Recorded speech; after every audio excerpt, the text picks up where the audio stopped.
Batak merupakan salah satu tanaman yang mirip seperti bawang putih. Alasan diberi nama bawang Batak adalah karena jenis bawang ini banyak ditemukan pada masakan-masakan khas makanan Batak, dan salah satunya adalah masakan arsik. Namun seiring dengan perkembangan zaman, bawang Batak ini juga digunakan pada masakan lainnya.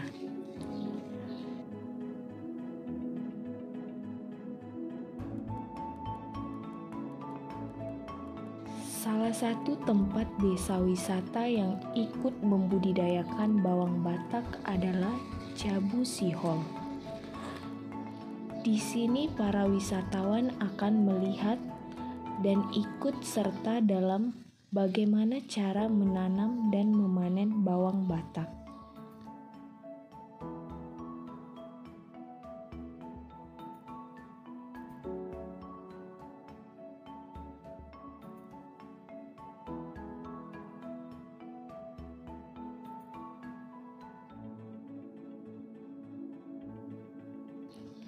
Bagi para wisatawan yang berkunjung ke Jabu Sihol, juga akan mendapatkan experience, yaitu berupa ilmu tentang pembudidayaan bawang Batak.